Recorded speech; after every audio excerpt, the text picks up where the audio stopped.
Get this scenario. You eat that food provided by Museveni in the canteens of Ruzira.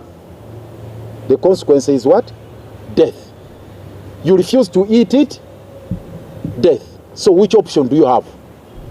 You eat and die, or you reject and die?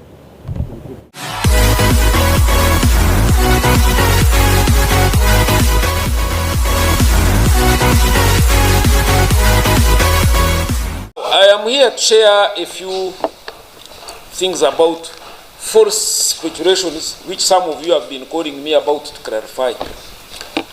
And these falsifications around, because of social media, are rotating around Dr. Kiza Besigye and his being in prison, how he's being managed. If I picked a few things, one of them is that we have given him an ultimatum either to eat prison food, or if he doesn't, he should starve to death. Then that two, that he has already started a hunger strike. And three, that we have not allowed him to interact with other inmates. And four, that the government is determined to kill him using prisons. I think I find this one very outrageous. As I told you, we have 80,000 inmates. And our work is to keep, not to kill. Yes, we hang, but we hang those who have been declared by court. We don't simply kill. We hang those court has decided and the president has endorsed. So first of all, there was even an insinuation, personally. Somebody said, Kampala John, saying, leave us to manage Besigye like how we handled Segirinya. The insinuation is that if Segirinya came out and died, then that's exactly what we are doing for the third canon. This is fake. This is not my word. And that's why I have brought it here. Don't take it as news because somebody is hunting something. I even have a summary of what they were speculating. I don't want to give clout to the one who is speculating, but if you want to know who, the source is also here, and I have brought it for you. Now, my answer to all this is embedded in the law, and you will excuse me. When somebody says something out of the blue that does not have any base, I always find it convenient that I use the law to explain why we are doing what we are doing. And if we go to the Prisons Act, I have the act here, but I have extracted the paper for you because I know if I told you to get it online, you may say you didn't get it right. So I have extracted the page of the act for you to help me understand why we are doing what we are doing.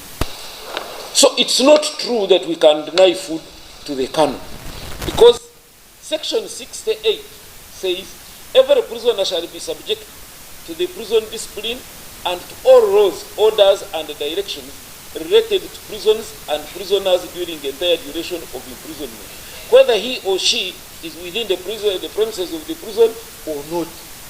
So, whether it is Kano Besigye, whether it is any other person, as long as you are a prisoner in prison, you have to be managed according to the Prisons Act and according to the standing orders. We are the experts. When you come as a visitor, you don't become an expert. I always used to tell, when I was arguing, I said it becomes very funny to find that a professor of history is in theater guiding a doctor on how to conduct an operation or surgery. So please, let us do our work. And we are not doing it the first time. 69 clearly says, a prisoner shall be provided with food of nutritious value, adequate for health and strength, by the prison administration at the usual hours. The food shall be of wholesome quality, well prepared and served. So the one who is speculating that they don't want us to take the food, the act does not provide for the relatives, friends, and the political allies to carry food to the what? To the prison. So if there is The standing orders, I will come to the standing orders. With them they say 1 May, but the person who receives that food must pay for it, not donation. So when we have tried to bend the law to adjust that we become humane and share, and then somebody starts insinuating, it becomes very, very funny and uncalled for. Because this is how it is. I say, this one here is for you. There are these ones about exercise. Of course, there are many. They have been sending at different times, saying that he has been denied exercise. But all these things are just nothing. Even the complaints, if he wants to make complaints, is allowed. That's an extract from the Prisons Act. Now, what does the Prisons Standing Order say about ration? It is chapter 28, ration for prisoners. You can read it from here, but I've extracted it here for easy reading. And I'm going to read it for you. Section 6. A civil or unconvicted prisoner shall be informed on admission that he or she may be supplied at his or her own expense or at the expense of his or her friends with food and drinks subject to the conditions.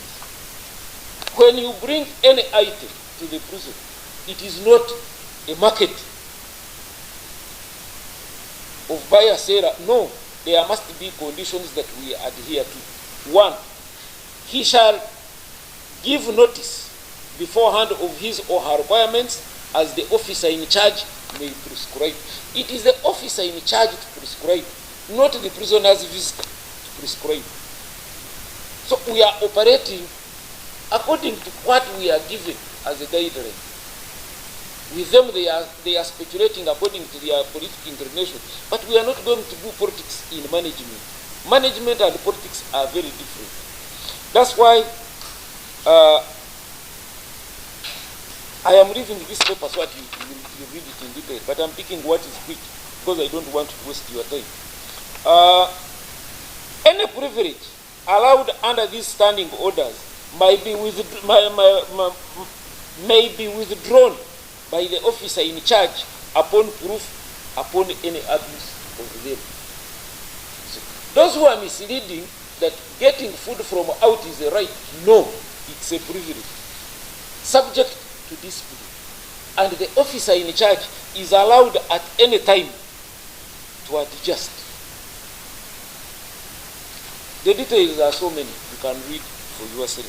So, like I said to the New Vision, we are managing prisons as professionals.